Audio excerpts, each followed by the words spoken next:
అందరికీ నమస్కారం. ఓం శ్రీ మాత్రే నమః. తలరాతను మార్చేసే దీపారాధన 100% రెట్టింపు పుణ్యఫలం. మన జ్యోతిష శాస్త్రాలలో దీపారాధనకు చాలా విశిష్టత ఉంటుంది.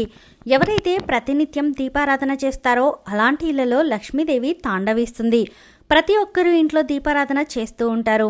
అయితే ఇంట్లో దీపారాధన చేసే సమయంలో చిన్న చిన్న నియమాలను పాటించడం ద్వారా మీరు చేసే పూజలకు రెట్టింపు పుణ్య ఫలితం లభిస్తుంది. మీరు చేసే పూజలన్నీ నేరుగా దేవుని చెంతకు చేరుతాయి. మీ పూజకు 1000 రెట్లు ఎక్కువగా పుణ్యం లభిస్తుంది.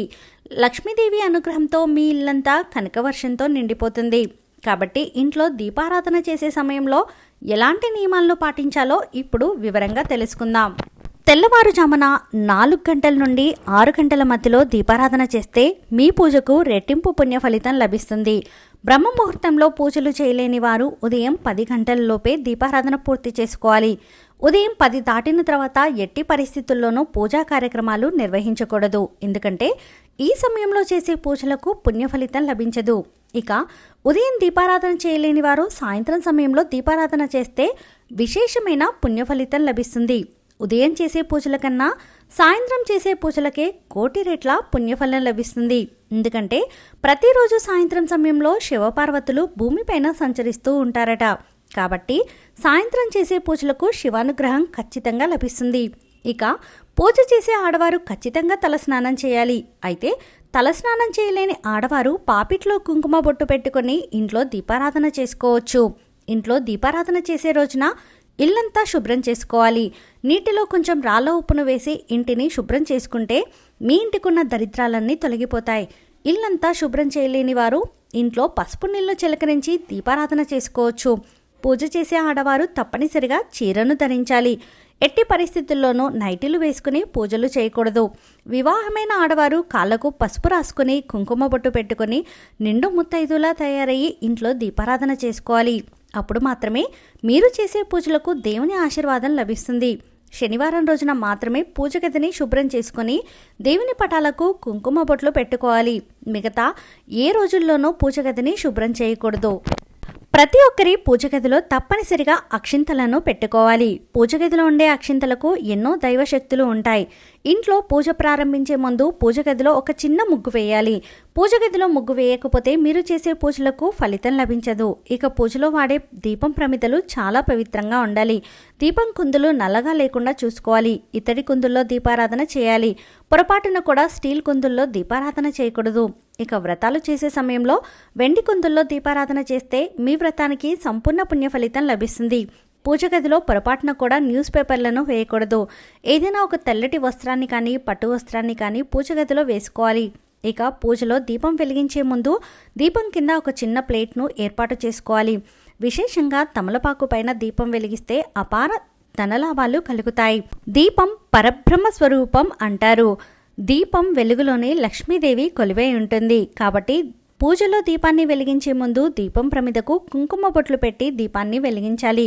పూజ గదిలో దీపం వెలిగించిన మరుక్షణమే లక్ష్మీదేవి ప్రత్యక్షమవుతుంది. కాబట్టి ముందుగా దీపానికి నమస్కారం చేసుకోవాలి. అయితే దీపారాధన చేసే సమయంలో ఆవు నెయ్యితో దీపాన్ని వెలిగిస్తే అపారమైన సంపదలు చేకూరుతాయి. అదేవిధంగా నువ్వుల నూనెతో దీపారాధన చేస్తే కుటుంబ కష్టాలన్నీ తొలగిపోతాయి. సాధారణంగా ఇంట్లో దీపారాధన చేసేటప్పుడు ఒక దీపాన్ని మాత్రమే వెలిగిస్తారు. అయితే ఇలా అస్సలు చేయకూడదు. పూజలో తప్పనిసరిగా 2 దీపాలను వెలిగించాలి. ఒక దీపం లక్ష్మీదేవికి అంకితం, రెండవ దీపం మీ ఇష్టదైవానికి అంకితం చేయాలి.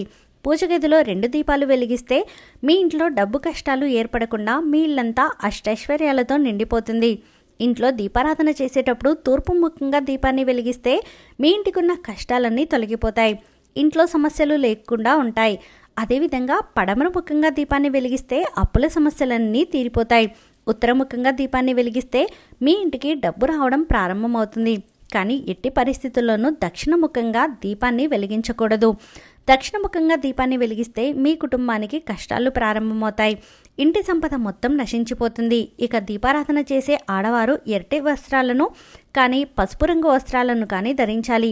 ఎర్రటి వస్త్రాలను ధరించి ఇంట్లో పూజ చేస్తే స్త్రీలకు దీర్ఘ సుమంగళి ప్రాప్తి సిద్ధిస్తుంది. భర్త ఆదాయం కూడా పెరుగుతుంది.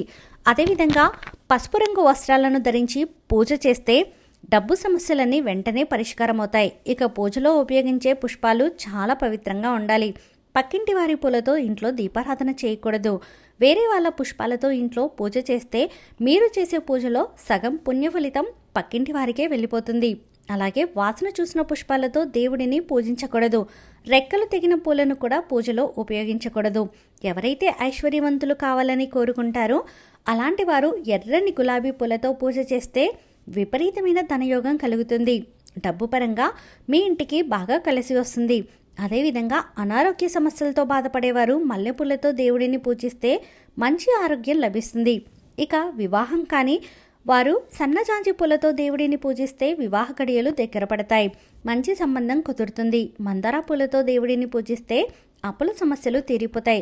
అదేవిధంగా చామంతి పూలతో దేవుడిని పూజిస్తే కోరిన కోరికలన్నీ వెంటనే నెరవేరుతాయి. జిల్లేడు పూలతో శివుడిని పూజిస్తే మీ కుటుంబానికి 7 తరాల ఐశ్వర్యం కలుగుతుంది. దేవునికి నైవేద్యంగా ఒక చిన్న బెల్లం ముక్కను సమర్పించిన మీ పూజలకు రెట్టింపు పుణ్య ఫలితం లభిస్తుంది. అలాగే జామ పండును నైవేద్యంగా సమర్పిస్తే అనారోగ్య సమస్యలన్నీ తీరిపోతాయి. ఎండు ద్రాక్షను నైవేద్యంగా సమర్పిస్తే కోరిన కోరికలన్నీ తక్షణమే నెరవేరుతాయి. అరటి పండ్లను నైవేద్యంగా సమర్పిస్తే కుటుంబ సమస్యలు వెంటనే తొలగిపోతాయి. లక్ష్మీ స్వరూపమైన ప్రతి శుక్రవారం నాడు ఇంటి గడపలకు ఖచ్చితంగా పసుపు రాయాలి. ఇంటి గడపలు ఎప్పుడూ పచ్చగా ఉండాలి. అలాంటి ఇళ్లలోనే లక్ష్మీదేవి తిష్ట వేసుకుని కూర్చుంటుంది. ఎన్ని పూజలు చేసినా ఉపయోగం లేదని బాధపడేవారు మీ పూజ గదిలో తప్పనిసరిగా ఒక చిన్న గోమాత విగ్రహాన్ని పెట్టుకోండి.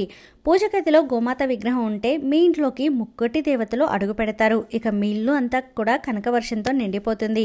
ఈ వీడియో మీకు నచ్చితే ప్లీజ్ లైక్ చేయండి. మరికొంతమందికి వీడియోని షేర్ చేయండి.